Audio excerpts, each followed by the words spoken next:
Geography 10.1 मतलब class 10 chapter 1 NCERT CBSE हम लोग कुछ क्वेश्चंस करते हैं। क्वेश्चन नंबर 4 हमारे पास है what is land degradation, what are the different measures to conserve land. तो लैंड डिग्रेडेशन क्या होता है? लैंड मतलब हमारी ज़मीन हो गया, और डिग्रेड मतलब होता है बिगड़ जाना। ठीक है, तो लैंड बिगड़ जाता है मतलब क्या होता है कि क्षमता घट जाती है। जैसे हमारा लैंड है उसमें हम लोग फसल उगाते हैं, तो अगर लैंड डिग्रेड होता रहेगा मतलब लैंड के ऊपर सॉइल होता है, सॉइल हटता रहेगा, तो वहाँ पर भी जो फसल है वो फिर उगेगी नहीं, वो बंजर होता रहेगा या फिर वो बेकार होता रहेगा।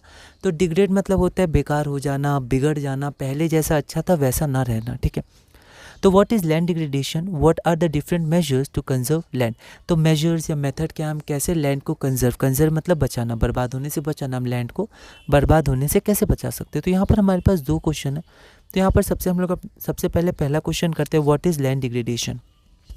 तो land degradation is the degradation of land, मतलब लैंड का बिगड़ना, ज़मीन के बिगड़ने को ही लैंड डिग्रेडेशन कहते हैं। तो आप नाम से ही समझ सकते हैं कि लैंड डिग्रेडेशन क्या होता है। तो डिग्रेडेशन ऑफ लैंड मतलब ज़मीन का, भूमि का बिगड़ जाना, मतलब पहले जितनी क्षमता थी, जितनी उपज होती थी, जितना काम हम ले सकते थे, अब वो नहीं ले पा रहे हैं। ठीक है, अब उसकी क्षमता घट रही है। ठीक है, तो लैंड का बर्बाद होना भी हम कह सकते हैं। तो land degradation is the degradation of land due to different factors. तो अलग अलग फैक्टर्स, अलग अलग कारणों के कारण क्या होता है कि जो लैंड होता है वो अपनी क्षमता खोता जाता है, वो बंजर होते जाता है या फिर ख़राब होते जाते हैं, जितने पहले थी वो अब नहीं है। फिर हम लोग आगे बढ़ने से पहले एक लाइन और लिख सकते हैं, the productive capacity of the land decreases. तो उसकी जो क्षमता थी, कैपेसिटी मतलब क्षमता, प्रोडक्टिव मतलब कुछ प्रोड्यूस करने की, कुछ पैदा करने की, कुछ उपज करने की, जो उत्पादक क्षमता होती है, प्रोडक्टिव कैपेसिटी, वो क्या होती है, कम हो जाती है, धीरे धीरे घटने लगती है। उसको हम लोग लैंड डिग्रेडेशन कहते हैं।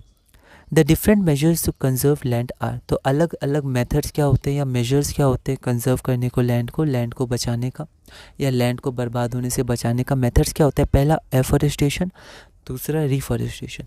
एफॉरेस्टेशन मतलब भी होता है पेड़ पौधों का लगाना, रिफॉरेस्टेशन मतलब पेड़ पौधे का लगाना। अंतर बस इतना होता है, एफॉरेस्टेशन में उस ज़मीन पर हम लोग पेड़ पौधा लगाते हैं जहाँ पर पहले कभी पेड़ पौधा नहीं लगाया गया था, नई नई ज़मीन पर।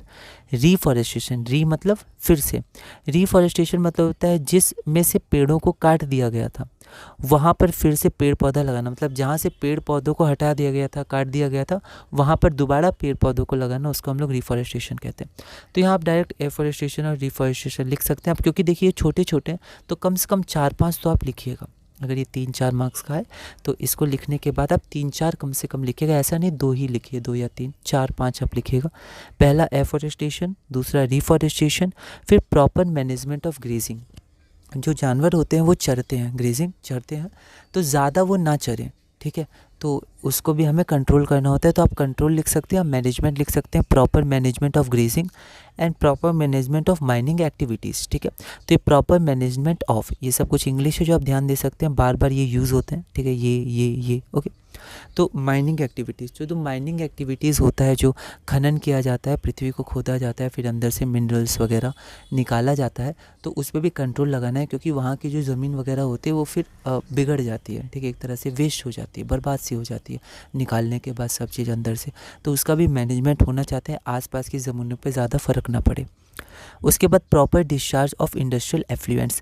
इंडस्ट्रियल एफ्लुएंट्स मतलब होता है इंडस्ट्रीज़ का वेस्ट। मान लीजिए कोई इंडस्ट्री है, उसके अंदर मान लीजिए कुछ मैन्युफैक्चर हो रहा है, तो बहुत सारे केमिकल्स, बहुत चीज़ें डाली जाती हैं, तो इससे गंदगी निकलती है। ठीक है, अब वो गंदगी अगर ज़मीन वगैरह पे जाए तो वहाँ पर वो जो उसका पौष्टिक तत्व वगैरह होते हैं उसको ख़त्म कर देती है। ठीक है, और अगर वो पानी में जाए तो पानी को ही बर्बाद कर देती है। तो ये जो हार्मफुल, ख़तरनाक जो केमिकल्स निकलते हैं, जो अच्छे नहीं होते, उनको सही जगह हमें डिस्पोज करना है ना। ऐसा नहीं कि जो अच्छी भूमि है उन पर हम लोग डालते तो अच्छी भूमि धीरे धीरे डिग्रेड होती जाएगी, बिगड़ती जाएगी। ठीक है, तो प्रॉपर डिस्चार्ज मतलब निकालना, बाहर करना, हटाना। तो अच्छी जगह या फिर ऐसी जगह में हटाना है जिससे नुकसान ना हो भूमि और पानी को। ठीक है, proper discharge of industrial effluents, industry से निकलने वाली waste. Proper management of waste land.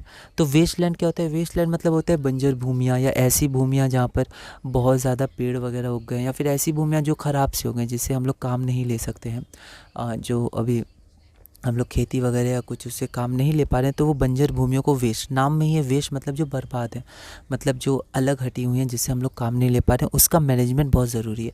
ऐसा नहीं है कि और वेस्ट लैंड बढ़ता जाए, ठीक है।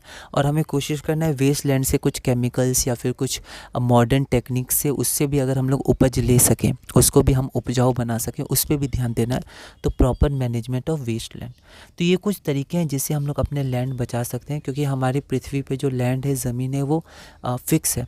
तो जो वेस्ट लैंड है उनको भी अगर हम लोग उपजाऊ बना पाएँ, उनको मैनेज कर पाएँ, तो ये और अच्छा होगा।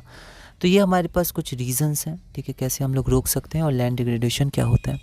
अगला क्वेश्चन हम लोग देखते हैं, what are the different methods to conserve soil. Soil जो यहाँ पर मिट्टी है उसको हम लोग कैसे कंजर्व कर सकते हैं। तो यहाँ से हम लोग क्वेश्चन से आंसर लेंगे, the different methods to conserve soil are. तो पहला एफॉरेस्टेशन, डिफॉरेस्टेशन। तो जो पेड़ की जड़ें होती हैं वो पकड़ के रखती हैं, तो हवा और पानी के संग बहने नहीं देती हैं मिट्टी को, ठीक है। तो इसलिए पेड़ लगाना बहुत ज़रूरी है, ठीक है, लैंड कंजर्वेशन, सॉइल कंजर्वेशन के लिए। फिर क्योंकि लैंड के ऊपर ही सॉइल होता है, मिट्टी होता है, तो proper management of grazing.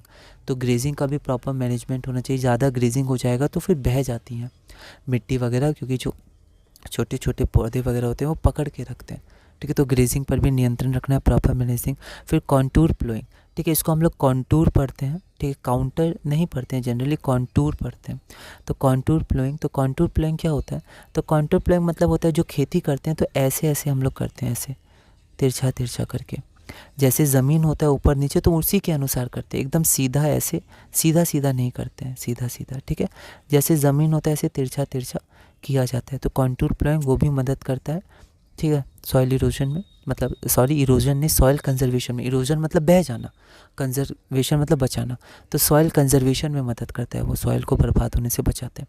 Construction of dams, dams भी इंपॉर्टेंट है, डैम्स भी कंस्ट्रक्ट करते हैं तो सॉइल इरोजन कम होता है, मतलब सॉइल कंजर्वेशन होता है। इरोजन मतलब बह जाना, तो उसको कम करना है, मतलब सॉइल कंजर्वेशन करना है।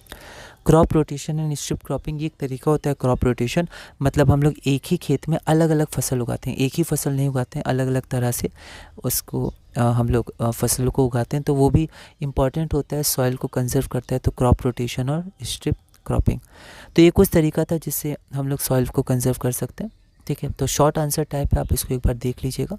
और मान लीजिए ज़्यादा का है तो इसमें हम लोग कुछ कुछ लाइन लिख सकते हैं, जैसे एफॉरेस्टेशन क्या होता है, प्लांटिंग ऑफ न्यू ट्रीज़, इसमें भी प्लांटिंग ऑफ ट्रीज़।